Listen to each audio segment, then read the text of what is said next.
Hey everybody, welcome back. Sorry it's been a while. I've been working a lot, and it's been deer hunting season and just hadn't come up with anything all too exciting to make a video of. But I just got a new fish in from Indonesia, and I guess while I wait for it to acclimate, I'll do something with you. Apparently he wants to be on the camera too. So I got a couple of products in, well, for a really good price, so I figured I'd try them out. One is this Hygger ultra silent piezoelectric ceramic mini air pump. I'll show you it, and I've had it running for a little bit. I'll show you in a minute. So I got this Hygger air pump and a Hygger heater. So figured I'd do a little unboxing. The air pump I have on our little saltwater, little I mean like 35-gallon saltwater setup, on a DIY skimmer. And then the heater, I think what I'm going to do temporarily, just to test it out, because I've never used one of these. I don't know a ton of people that do use them. I know I've seen them in people's tanks, but I don't want to go crazy with some competition fish or be putting it in my saltwater setup and fry a bunch of expensive fish that way. Just because, I don't know, is Hygger that big of a brand? I guess if you guys have ever used it, maybe throw a comment below. But I got it. It says ultra reliable electric temp heater, so you have to believe it's on the packaging, I'm sure. Let's get this thing open. It's a little different than conventional, packaged decently. It's got a cage on it, which is nice, especially if you have cichlids or anything like that that like to bang into stuff. You don't want to burn themselves. And instructions, user manual. The control for the temperature isn't on the top of the heater like you generally have them. I believe the instructions say to place this horizontally. It says it right on here. And it says a minimum water level vertical. But I imagine if it says place it horizontal, we should. So I'll probably use it horizontal, and then it actually has a temperature control here. And it says between 75 and 91. I don't know how accurate it is, but we can test that out as time comes. What I'm going to do is I'm going to put this in my RO water storage tank that I use for my water change for the saltwater setup. And sometimes I top off flower horn tanks and whatever with it. So I'm going to put this in there because I like to keep that at a decent temperature, because otherwise in my basement it gets, I don't know, 67, 68 degrees, which is a little bit cold to dump in the tanks. And I do all my top offs for the salt water down there, the basement sump anyways, so it's nice. So I'll put this in here, there, maybe try it out for a month, check it out a couple times, do a review and seeing how steady it kept the temperature, how accurate this control was. And then maybe I will use it on the saltwater setup or a future flower horn tank. But you just don't want to be too experimental when you're talking about several $100 fish, especially if you're shipping them in from all around the world. I'm not like the greatest competition fish keeper by any means, and I don't have the greatest fish, but I'm working on it. And I would really be upset if I was trying a heater out and I fry, you get a cheap heater and fry an expensive fish, because you just shouldn't really cheap out on equipment that can just, cook your stuff.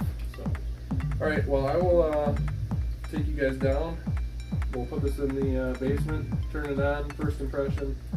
I'm sure it's not going to be anything exciting, but you can see my RO storage setup, and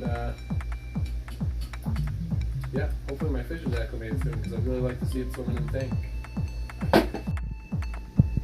I don't know how many of you guys keep like an overflow of all your fish stuff, but I have, you always got an egg crate and some glass laying around, and then, I don't know, a lot of reptile stuff for the snake. We got, a lot of pump pieces, wave makers, just odds and ends there. And then all my buckets, you gotta have buckets, quarantine tanks with dividers if need be, some extra salt. We got this set up. It's a 125 over a 75. I'm gonna do something with that soon. We need a bigger house for the gator, so I think he's gonna get the 125 in like a pladarium setup. But this tank is really scratched, so because the guy that had it had cichlids in it with a bunch of rocks, and I don't know what he scrubbed the glass with, but it's scratched. So it doesn't look great as a fish tank, but as with the reptile, I think it'd be alright.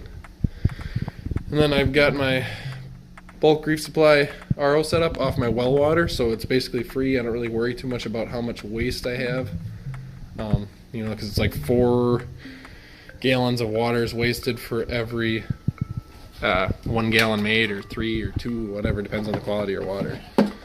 So I just have that run through a drain. And then I've just got a Rubbermaid container here. I think it's a 32 gallon to float system, so anytime I scoop water out of here, it just automatically fills back up. I've been using this ultra cheap heater. I don't even think it has a brand. Aquarium equipment. So I've been using this little 100 water just to keep this bucket warm. I think it's you can't even set it. It's like I think it was from a turtle tank that I got for free, and I think it keeps it about 78 degrees, but it is kind of, see a little rust in there. I think it has taken a poop. Pardon my French. So we'll drop the Hygger in there. If I was putting this in my fish tank, I would probably rinse it off first. But seeing as I don't have fish, it's pretty diluted in here, I guess. Get that, plug it in. I didn't get electrocuted, so that's good. And then let's set this,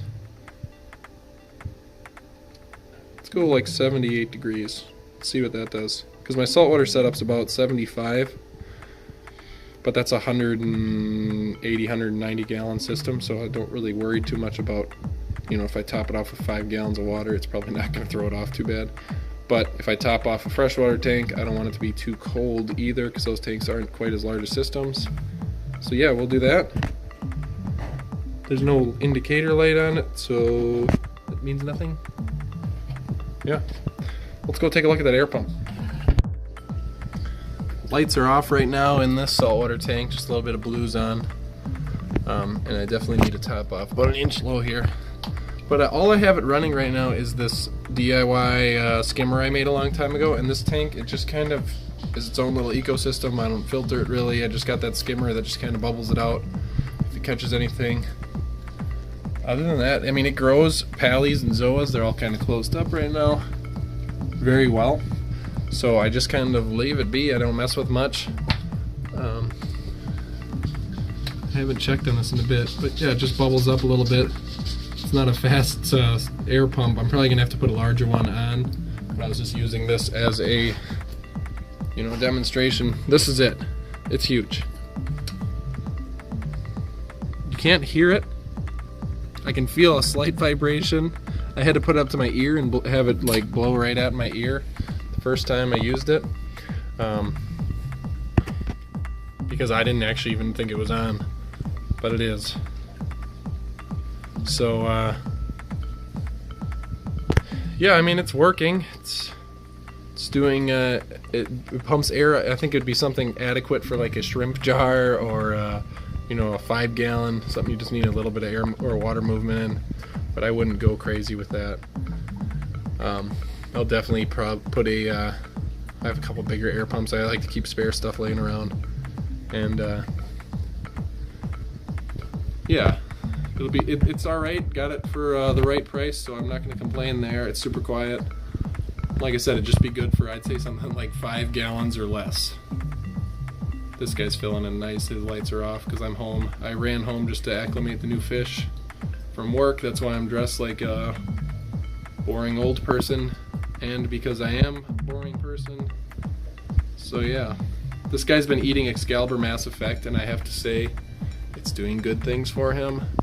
He's definitely not, he doesn't have the genetics to be a bright colored fish, but he's got a nice shape to him, and he's goofy, so we like him. Soon enough he'll get to go with the arowana. As always, thanks for watching. I hope this is helpful, just to see if you guys want to see these products kind of not just in a regular picture. There they are. Just kind of want to update you, tell you I'm still here. Fish are still here, wanting to be videotaped. The new Comfa is out of the bag and looking really good. He's swimming around it makes my other one look not as good because it's so, the quality is just much higher. Yeah, so thanks for watching. Till next time, hit like, subscribe, drop a comment below.